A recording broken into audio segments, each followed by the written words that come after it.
Rahayu sagunging dumadi. Nggih. Yo. Nggih yo wajan. Bar ditumpake prau layar dasare bar diudani ning saiki wis terang leren sik. Iya lho, nggih bengi niki ten alun-alun manunggal gombong rame tumplek-blek masyarakat. Iki ana acara apa to, Yung? Ngerti yo ya, Nduk. Primen, yo. Menawa wektu iki utawa dina iki lapangan kene diadani acara perayaan hari ulang tahun Partai Nasdem yang kaping 14. Tepuk tangan untuk Partai Nasdem.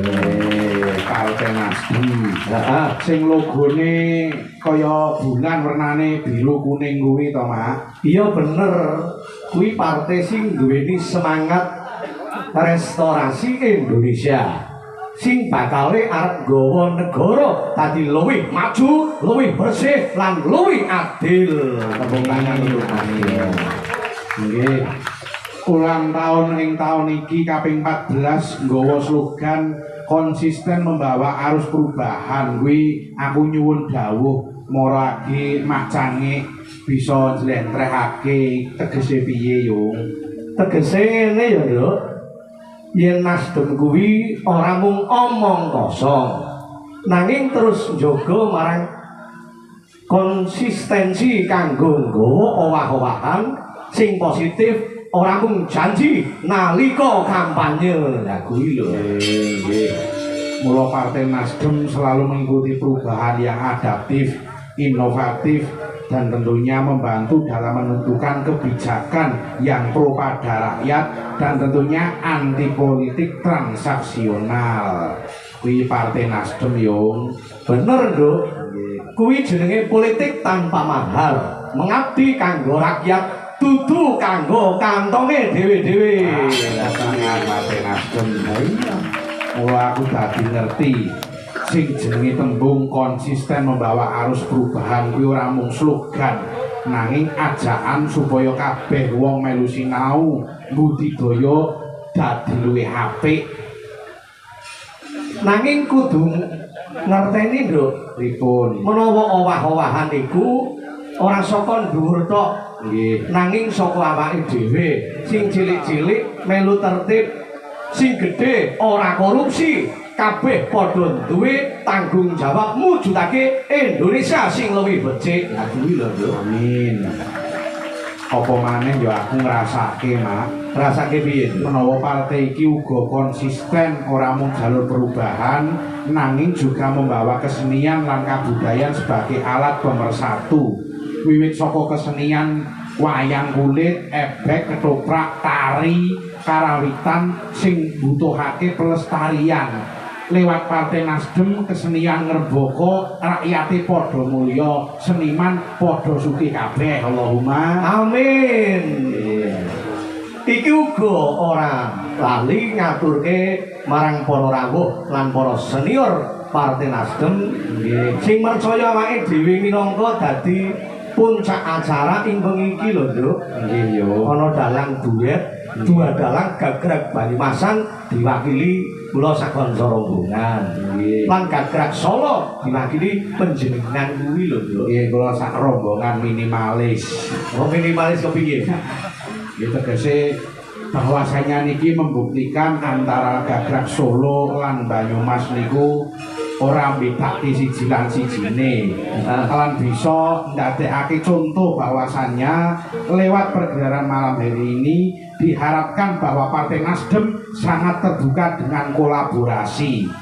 Mula kula berharap Partai Nasdem selalu bisa menjembatani antar kesenian, baik wayang lintas gagrag, kesenian lintas daerah maupun dengan kesenian lain, dan memberikan ruang kreativitas bagi para seniman. Lah iki sing paling penting, Yung. Heeh. Mula aku yo berharap dadi ora mung Nduk Libutok sing berharap nggih. Kegiatan iki ora mandek ing acara wengi iki tok. Nggih. Nanging Partai Nasdem selalu menggali potensi-potensi kesenian tradisional yang mampu berdaya saing di kancah nasional maupun internasional. Ono lho, Nduk.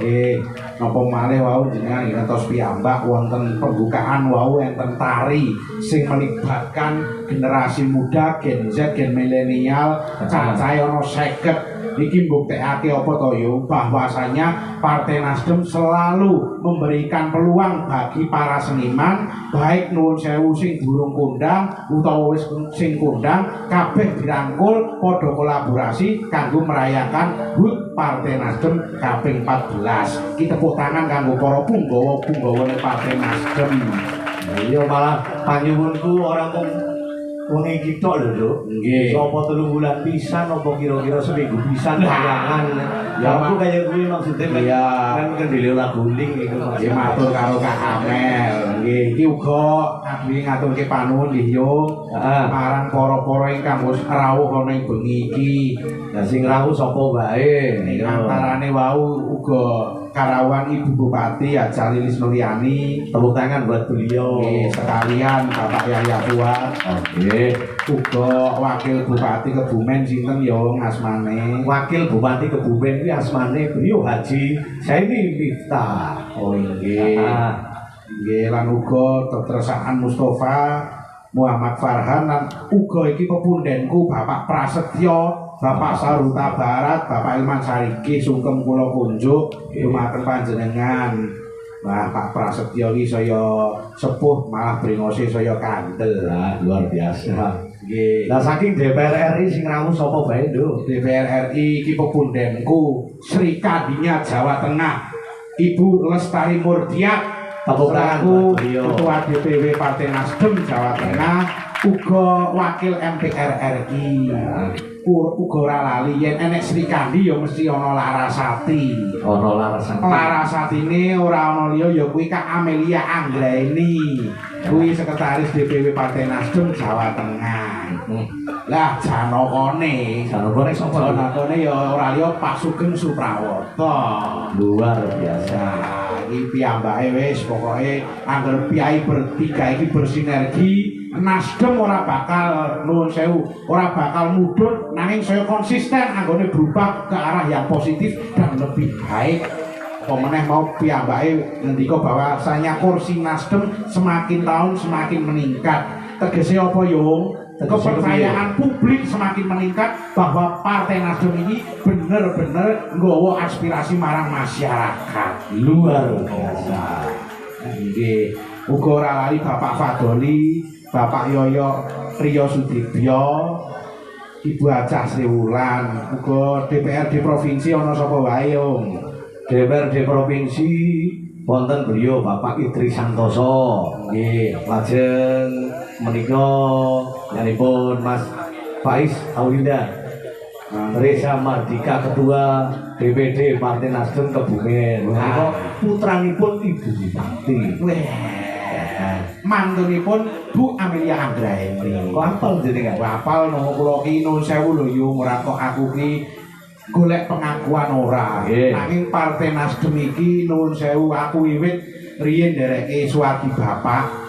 Ya upama para pamirsa para rawuh durung ngerti menawa aku iki putrane almarhum Ki Warsena Sleng. Wah, bapakmu terkenal banget, Bin. Alhamdulillah, apa meneh sobone tekan kene Kroya Banyu Mas Cilacap Kebumen sing dijaluk aku juga bisa taruna nguriya bapak. Amin. Penyuwunku kaya ngono ya, Nduk. Nggih.